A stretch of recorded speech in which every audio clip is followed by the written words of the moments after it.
In this video, we're going to solve quadratic equations using the first of the three methods that we learned for solving quadratic equations, that method being the zero product property method. Now, this is probably the most fundamental of all three of the methods, because we use the zero product property method to solve any kind of polynomial equation, not just quadratic. Okay, and so what we do is with this method, how this method works is that we're given an equation in any kind of form, and with whatever on one side, whatever on the other side, and we kind of expand everything, combine like terms, bring everything to one side with zero on the other side. And what we're going to end up with is, if it's a quadratic equation, we're going to end up with an ax squared plus bx plus c is equal to 0. But a is not going to be 0 because, we have to, if it's quadratic, we're going to have a squared term. But b and c could be anything.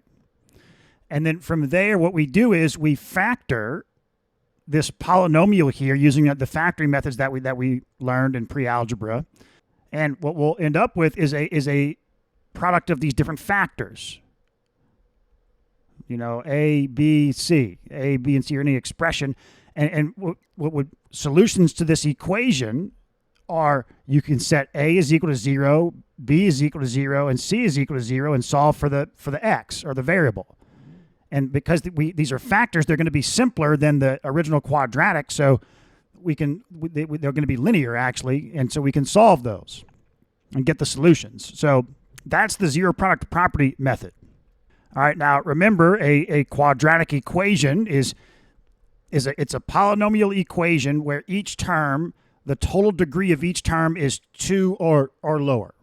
Okay, quadratic equation or quadratic expression, whatever. So you can have a quadratic expression or equation in more than one variable. So like 2xy, this is a quadratic term of degree 2, because you add with multiple terms, you add the degrees, right? This has degree 2, this has degree 1, this has degree 2. So here, this is a quadratic equation in 3 variables, x, y, and z. Because this is a polynomial equation where every single term is of total degree 2 or lower, where at least one of the terms is going to be degree 2, or else it would just be linear. Okay, but now we're focusing here on quadratic equations in one variable. But as we've talked about, in more than one variable, the principles are the same. Now you're just working with abstract variables. Okay, so all right. So we start off really easy here, because this has already had everything brought to one side, and then the polynomial was factored. So we're starting off really simple. So we've got it factored. Okay, so now what are solutions to this equation?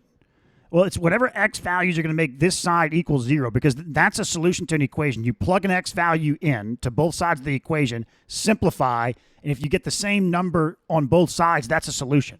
Well, we can see the right side is 0, and we've got these product of factors here. So if any one of these or both is equal to 0, that's going to be a solution, because you're going to have 0 times something, or vice versa, or they're both 0, that's fine as well. So all we have to do now is say, okay, well then, what would make x minus 3 equal 0? Well, okay, this is a linear equation in one variable. Add 3 to both sides. There we go. That's a solution. Okay, what would make x plus 7 equal 0? Well, you subtract 7 from both sides. X equal to minus 7. That's a solution.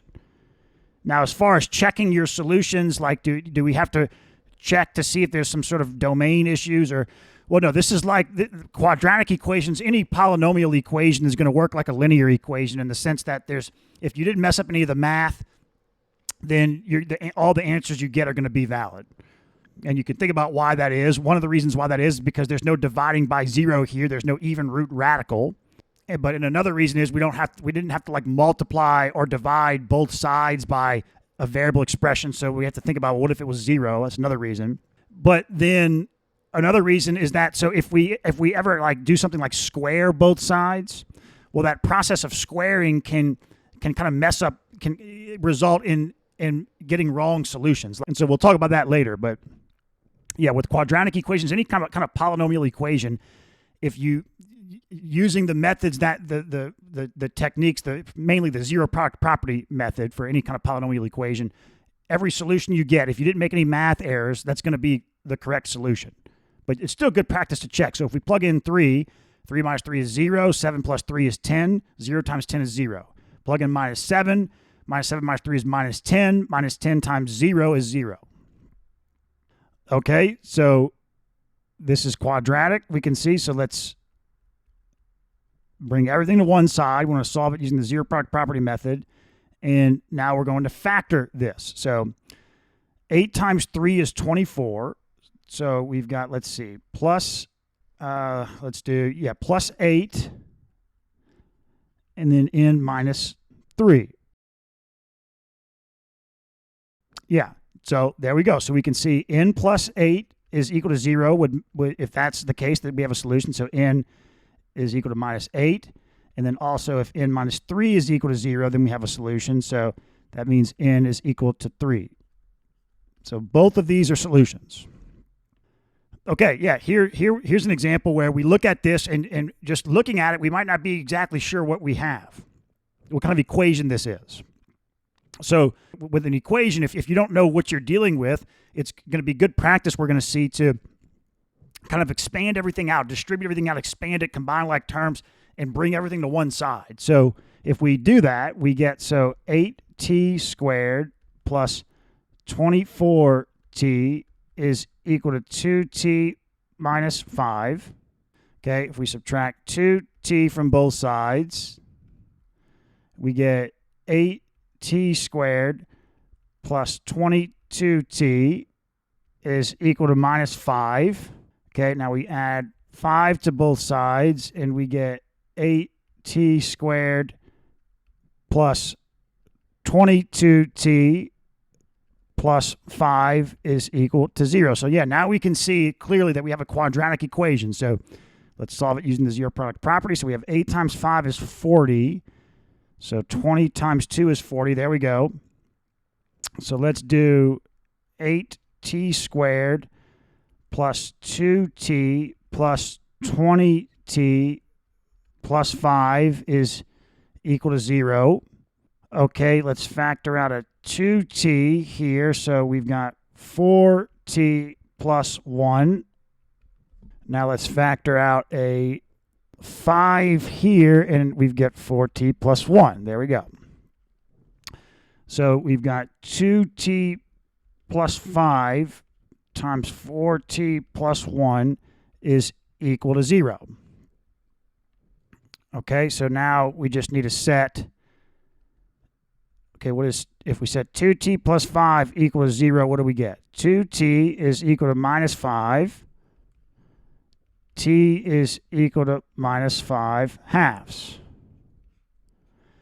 Okay, what if we set 4t plus 1 equal to 0? Then we get 4t is equal to minus 1. So t is equal to minus 1/4. Okay. And that's the two solutions. Okay, we can see this is quadratic, but it's just the case that, like, this is AP squared plus BP plus C is equal to 0. A is equal to 40. A can't be 0 just because then you don't have a quadratic equation. Then it's just linear, right? But B is equal to 0 and C is equal to negative 90. Okay, so now we've got everything on one side. Let's just factor. So let's see. I think 10 would is the greatest common factor here. So, okay. Yeah. Okay, so now, but we're not done, because we can write this as 2p squared minus 3 squared. And now we've got a difference of 2 squares, which factors as, so 2p plus 3, 2p minus 3. Okay, so like 10 can never be equal to 0, so we can't do anything with 10. But we've got 2p plus 3 is equal to 0. 2p is equal to minus 3. So p is equal to minus 3 halves. Okay, 2p minus 3 is equal to 0, 2p is equal to 3, p is equal to 3/2. So that's the two solutions. Okay, yeah, here's a good one. It's tempting to say, okay, divide both sides by x, right? Well, this isn't an invalid math operation at all. Okay, divide both sides by 3. We didn't do anything wrong there. We didn't do anything wrong. X is equal to 4 is a solution. Okay, but the way we think about this is because we divided both sides by x, and which means that x can't be 0, then there's two scenarios that come up when you do that with equations. One is that you have to look at it like you're going to need to check your final answer. Well, in this case, we're good because we're not dividing by 4 is not 0, so we're good to make sure you're not dividing by 0. But another case is that you need to check that, okay, is x equal to 0 a solution, right? Because what we've really done here is we've eliminated the possibility of x being 0. Like when we go forward, we've eliminated the possibility of x being 0. Now, that might confuse you because it's like, well, didn't with rational equations, sometimes we might get like the value that makes the expression that we multiplied by being 0. That was because we were multiplying both sides. And so okay, we had a rational equation. We multiply both sides of the equation by some x expression. When you do that, then you don't get an equivalent equation if that expression happens to be equal to 0. Okay, but that's not. There's a difference between doing that. Like what ended up happening there is a lot of times we would get a brand new like linear equation, and that equation doesn't know where it came from. So we might end up getting the same answer that we multiply both sides of the equation by. Here, we're actually dividing because we're allowed to. It's not invalid to multiply both sides of this equation by 0. And we're going to get 0 is equal to 0. That's not an invalid math operation. You see? Now, the equations aren't equivalent anymore, but that's not invalid. It wouldn't make any sense mathematically to divide both sides by 0. So now when we move forward, there's not going to be any more zeros involved here. There can't be. So in that case, we have to think about, well, but with the original equation itself, maybe that x is equal to 0 value was a solution. So we have to go check that as well. That's the idea. So, okay. But let's use the zero product property method. So we bring everything to one side. Okay, now let's factor out a 3x, and we get x minus 4. And so you see there's the x is equal to 4. But we've also got, and we could have seen this from the original equation, that x is equal to 0 is a solution, right? So that the x is equal to 0 is also a solution. Okay, yeah, they're trying to trick you here because they so we do m plus 4 is equal to minus 8? No way. Because, okay, if m plus 4 is equal to minus 8, all right, well, what does that mean? Minus 8 times m minus 5 is equal to minus 8? Well, no. This only works when you have factors on one side and 0 on the other side. So all we can do here is we can start by distributing. So let's see. M squared minus 5m plus 4m minus 20 is equal to minus 8. Okay, m squared minus m minus 20 is equal to minus 8. You add 8 to both sides. Okay, m squared minus m minus 12 is equal to 0. Okay, so let's do m for 3 minus 4 plus 3. So we see that m is equal to 4 and m is equal to minus 3. Okay, this is confusing because, what does this squared mean? Well, no, if 3x minus 4 is equal to 0, this is a solution. Then that whatever x makes that the case is a solution because 0 squared is equal to 0. Like you could look at this like this is, it's like we factored it and got this. Now, usually with two separate factors, we get two separate solutions, but it's not the case here. It's just going to be one solution. So 3x is equal to 4. So x is equal to 4/3. Okay, let's just expand everything out, and it is equal to x squared plus 2x plus 8. Okay, let's see. X squared minus x squared. So we subtract x squared from both sides, subtract 2x from both sides, subtract 8 from both sides. You get 0 is equal to 0. That's an identity, right? So any x you plug in here, the solution is all real numbers. Any x you plug in here, you're going to satisfy the equation. Okay, let's see. 2y squared plus 2y plus 7y plus 7 is equal to 2y squared minus 11. So subtract 2y squared from both sides. Okay. Add 2y to 7y. Add 11 to both sides. Okay. Now this just worked out to where this is linear.